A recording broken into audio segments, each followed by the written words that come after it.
Cool cool. बिस्मिल्लाहिर्रहमानिर्रहीम, अस्सलाम वालेकुम। यार बच्चे कितने मासूम होते हैं ना, इनका ट्रस्ट लेवल कितना ज़्यादा होता है कि मैं ना हमीम को डेली स्कूल छोड़ने जाता हूँ।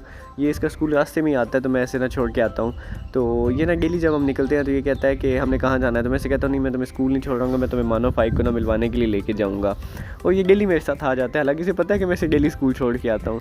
और जब हम जाते हैं ना लियाकत शहीद रोड पर, तो इसका पहला जो है ना वो स्टेप स्टार्ट हो जाता है। ये कहता है मामू यहाँ नहीं मुड़ना था, तुम कहाँ मुड़ गए हो। अगले मोड़ पर ना इसकी आवाज़ थोड़ी सी रोने वाली हो जाती है और ये कहता है मामू यहाँ ना मुड़ो ना, यहाँ नहीं मुड़ना, मैंने स्कूल नहीं जाना। फिर जब स्कूल के पास वाला मोड़ आता है ना तो इसे इतना पता चल जाता है और ये ना बाजू जो है बाकायदा सर पे रख लेता है और ये कहता है मामू यहाँ नहीं मुड़ना, पागल कहीं के, मुझे कहाँ लेके जा रहे हो, मैं स्कूल नहीं जाऊँगा।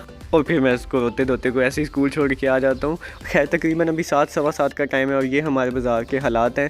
और मैं जल्दी निकला हूँ कि मैं जल्दी पहुँच जाऊँगा, लेकिन ट्रेन ने फिर मुझे लेट कर दिया। मतलब आज मैं घर से अगर जल्दी निकल आया हूँ तो मैं वैसे लेट हो गया हूँ। पता नहीं लेट होना मेरी किस्मत में लिखा हुआ है, क्या इशू है। मैं जब भी सोचता हूँ ना कि आज मैंने जल्दी पहुँचना है, उसी दिन मैं लेट हो जाता हूँ और मेरी सारी एफर्ट जो वो ज़ाया हो जाती है। ये जो फाटक है ना, ये क्रॉस करते ही हमीम का रोना शुरू हो जाता है। ये बाजू सर पे रख लेता है, ये कहता है कि मामू यहाँ नहीं मुड़ना, मैंने स्कूल नहीं जाना। और इतनी कोई ये गंदी सड़क है ना, कंस्ट्रक्शन चल रही है दोनों साइडों पे, तो इस वजह से इतनी ज़्यादा धूल मिट्टी होती है ना। शुक्र है कि ये मास्क भी कोई चीज़ होती है कि जिससे बंदा बच जाता है। इसको मैं डेली छोड़ने के लिए आता हूँ, ये ना उतर नहीं रहा होता, लेकिन आगे जब अपने भाई बहनों को देखता है तो फिर मुझे पीछे मुड़ के देखते ही नहीं है। खैर मैं देखें धूल मिट्टी से मतलब सारे कपड़े मेरे गंदे हुए थे और मैं पहुँचा हूँ अपने स्कूल।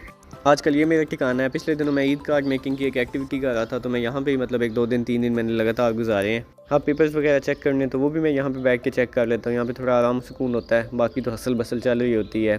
स्कूल में भी साथ साथ काम चलता रहता है। जो नया बॉयज़ का कैंपस रेडी हो रहा है उसकी वजह से भी कंस्ट्रक्शन चल रही होती है। साथ साथ जो ये कैंपस है इसकी मेंटेनेंस भी होती रहती है। ये देखें दरख्तों की कटाई शटाई का सीन होता है। ये नया कैंपस भी जो है वो रेडी हो गया है और ये बच्चे अपनी ज़िंदगी का गोल्डन टाइम पीरियड जो है वो जी रहे हैं।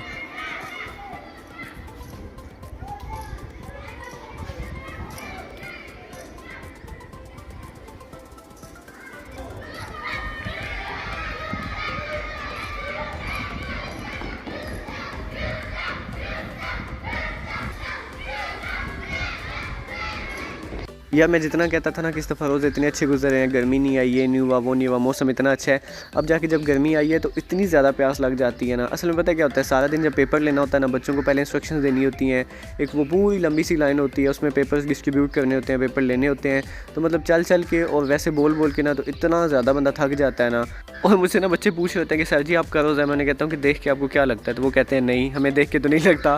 तो मैं कहता हूँ तुम्हें क्या पता कि घर जाके मेरी क्या हालत होती है। घर आया हूँ तो वसीम आया, वसीम ने कहा कि मैंने ना ईद के लिए कपड़े लेने हैं, तो उसके लिए फिर हमने कपड़े शपड़े देखे हैं। 4-5 सूट उसने लेने थे, छोटे भाइयों के भी और अपने भी, वो हमने लिए हैं यहाँ से।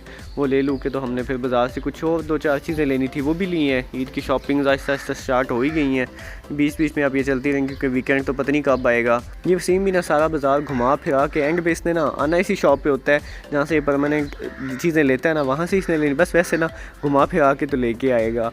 बट खैर हमने कपड़े शपड़े लिए, वहाँ से फिर हम लोग निकले हैं और निकल के हम लोग गए हैं बाज़ार सब्ज़ी वगैरह लिए, फ्रूट लिए, अफ्तारी कुछ चीज़ें लेनी थी वो ली हैं।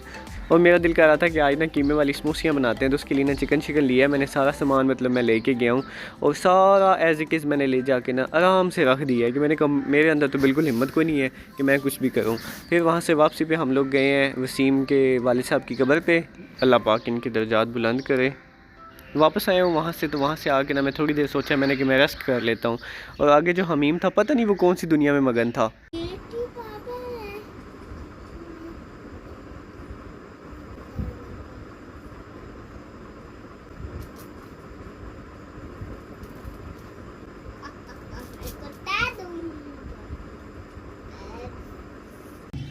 क्या बक्की पक्की नहीं खाती?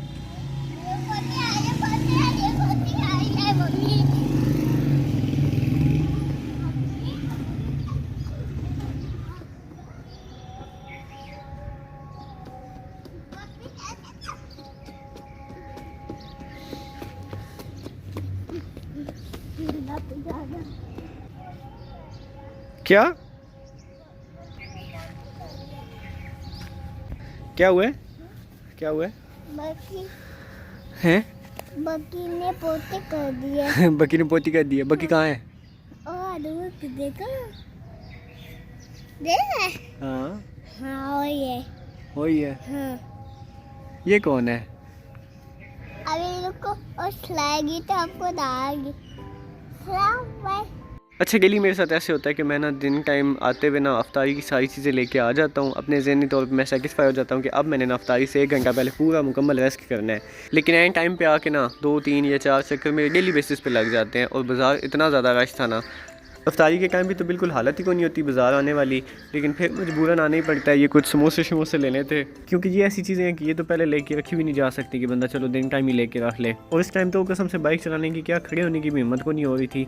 बड़ी मुश्किल से ये भी मैंने बीच में रिकॉर्ड भी किया है। और मैं जल्दी जल्दी घर जा रहा था क्योंकि मैंने घर जाके ना बनाने थे पकौड़े। मतलब मेरे घर वाले ने मुझे इतना चने की झाड़ पे चढ़ाया हुआ है कि तुम बहुत अच्छे पकौड़े बनाते हो, बहुत अच्छे बनाते हो। पता नहीं शायद इसलिए कहते हैं ताकि डेली वो मुझसे बनवा सकें। खैर ये सामान लेके गया हूँ। थोड़ी देर मेरा दिल था कि मैं रेस्ट कर लेता हूँ, फिर मैंने कहा कि चलो नहीं जो काम करना है वो भी कर लेता हूँ।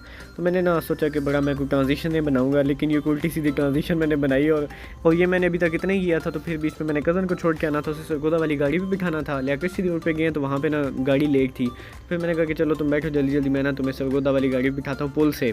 तो फिर हम लोगों ने भागम भाग लगाई कि पुल की तरफ चलते हैं। ऊपर से अफ्तारी के टाइम बिल्कुल एन कोई 15-1 मिनट ही रहते थे और मेरे जहन में इस टाइम पकौड़े चल रहे थे कि टाइम कम रह गया और काम बहुत ज़्यादा करने वाला है। लेकिन ये है कि मैंने इसको उतारा पुल पे, गाड़ी पे बिठाया। गाड़ी पे बिठाने के बाद और सनसेट का बड़ा मज़े का व्यू था। मैं उसे रिकॉर्ड करने लग गया और मेरा दिल था कि मैं ना यहीं पे इसको एंड कर दूं। और फिर मुझे अचानक से याद आया कि जो मैंने पकौड़े बीच में छोड़े थे वो तो मैंने जाके अभी मुकम्मल करने हैं। लेकिन फिर टाइम कम था और जितना कुछ होता था फिर मैंने वही कुछ उठाया और मैं ले गया वो मस्जिद।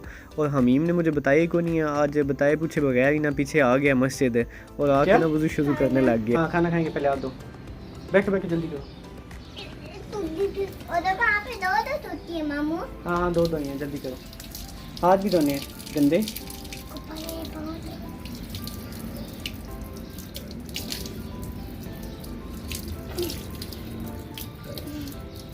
मैंने हाथ भी धो दिया। टूटी बंद कर दो, पूरी बंद करो। चलो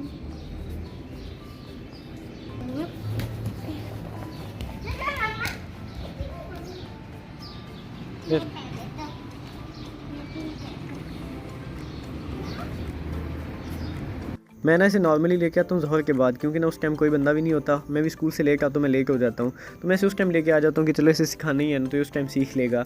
तो अभी इसने मुझे बताया क्यों नहीं, ये पीछे से ना खुद आ गया। इतने इसने यहाँ पे तमाशे लगाए हैं, कभी यहाँ पे लेट जाता था, कभी भागने लग जाता था, कभी वैसे बोलने, मतलब चुप तो होता नहीं है ना, वैसे ही इसकी रूटीन है। लेकिन अल्हम्दुलिल्लाह कि एक और रोज़ा जो है वो बड़े आसान तरीके से गुजर गया। अस्सलामु अलैकुम या सय्यदी या रसूल अल्लाह व अला आलिका व अस्हाबिका या सय्यदी या हबीब अल्लाह। अल्लाहु अकबर अल्लाहु अकबर अल्लाहु अकबर अल्लाहु अकबर। अशहदु अल्ला इलाहा इल्लल्लाह अशहदु अल्ला इलाहा इल्लल्लाह अशहदु अन्ना मुहम्मदर रसूलुल्लाह अशहदु अन्ना मुहम्मदर रसूलुल्लाह। हय्या अलस सलाह हय्या अलस सलाह हय्या अलल फलाह हय्या अलल फलाह। अल्लाहु अकबर